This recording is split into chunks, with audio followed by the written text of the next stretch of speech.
TG Bharat చేసిన కొన్ని వ్యాఖ్యల పైనైతే చంద్రబాబు నాయుడు చాలా సీరియస్ అయ్యారు. అసలు ఆయన ఏం మాట్లాడారు? ఖచ్చితంగా. అయితే ఇప్పుడు టీజీ భరత్ కావచ్చు, ఇప్పుడు రాష్ట్రంలో ఉన్న కొంతమంది టీడీపీ ముఖ్య నేతలు కావచ్చు, అందరూ కూడా మాట్లాడుతుంది ఏకైక ఒక విషయం ఏంటంటే డిప్యూటీ సీఎం గురించి. డిప్యూటీ సీఎం పవన్ కళ్యాణ్ కాదు, మాకు నారా లోకేషే కావాలనే విధంగా చాలా మంది గత ఒక 4-5 రోజుల నుంచి కూడా ఎక్కువగా వినిపిస్తుంది. అందరూ కూడా దీని గురించి చర్చిస్తున్నారు. ఇక్కడ జనసేన సైడ్ నుంచి, అదే విధంగా టీడీపీ సైడ్ నుంచి ఇప్పుడు సోషల్ మీడియాలో వారు కూడా జరుగుతుంది. అట్లా ఇట్లా చేస్తారు, ఒకవేళ ఓకే చేసుకోండి, లేకపోతే మా పవన్ కళ్యాణ్ గారికి సీఎం ఇవ్వండి, ఇట్లా రకరకాలుగా మాట్లాడుతున్నారు.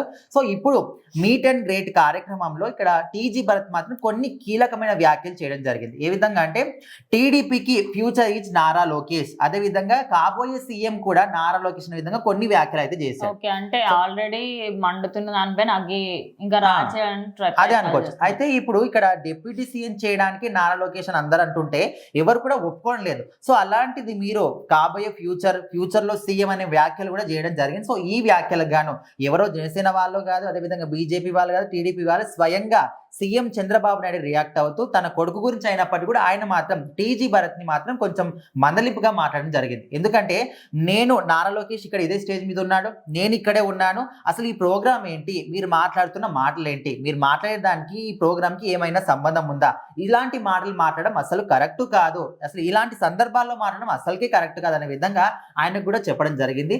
అసలు ఆ స్టేజ్ మీద ఇక్కడ రాజకీయాల పరంగా ఆల్రెడీ ఇప్పుడు రాష్ట్రం మొత్తం కూడా ఈ చర్చనే జరుగుతుంది. మాకు అదేదో అగ్గికి ఆజ్యం పోసినట్టు ఆయన కూడా దానికి ఇంకొంచెం ఆజ్యం పోసి ఇంకొంచెం అందరూ గొడవ పడండి అన్నట్టుగా ఉంది. ఆల్రెడీ ఇప్పటికే ఆయన డిప్యూటీ సీఎం అని చెప్పేసి అంటూ ఉంటే జనసేన నాయకులకి చాలా అంటే చాలా కోపం వస్తుంది. అరే మా నాయకుడు ఆల్రెడీ డిప్యూటీ సీఎం, ఆయన ప్లేస్ లో ఇంకొకరిని కూర్చోబెడతారంటే మేము ఎట్లా ఒప్పుకుంటాం? నిజానికి జనసేన వాళ్ళు స్వయంగా పోటీ చేయాలనుకున్నారు, కానీ దాని తర్వాత ఇది కాని పని, అసలు కలిసి వెళ్దాము, కలిసిగట్టుగా ప్రజలకు అభివృద్ధి చేద్దామని చెప్పి ముందుకు వెళ్తూ ఉంటే చంద్రబాబు నాయుడు ఏ రోజు కూడా పవన్ కళ్యాణ్ని నువ్వు తక్కువ నేను ఎక్కువ అన్నట్టుగా చూడలే. అండ్ అందరికీ తెలిసిన విషయమే, ఎప్పుడైతే శాఖల విభజన జరిగిందో పవన్ కళ్యాణ్కి అందరికంటే ముందు పిలిచి మీకు నచ్చినవి తీసుకోండి, మిగతావి మేము తీసుకుంటాము అని చెప్పి. ఎందుకు? ఆయన చేసిన దానికంటూ ఆయనకు ఫలితం రావాలి కాబట్టి. నారా లోకేష్ కి ఇన్ని సంవత్సరాల పాటు ఆయన ప్రయత్నించినప్పటికీ కూడా ఆయనకి నెగిటివిటీ ఎక్కువ ఉంది. ఈసారి మాత్రమే అంత పాజిటివిటీ వచ్చింది.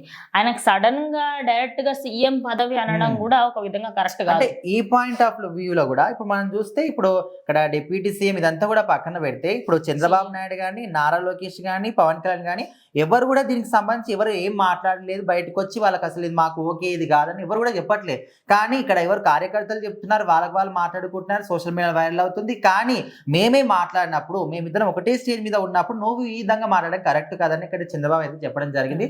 సో మొత్తానికి ఇక్కడ ఉన్నది తన సొంత కొడుకే కావచ్చు, ఎవరైనా కావచ్చు, అక్కడ డిప్యూటీ సీఎం పవన్ కళ్యాణ్ ఉన్నాడంటే ఆయనే ఉండాలి, దీని గురించి ఎవరు అబ్జెక్షన్ చేసినా కూడా ఒప్పుకోలేదనే విధంగా అయితే చంద్రబాబు నాయుడు చెప్పడం జరిగింది.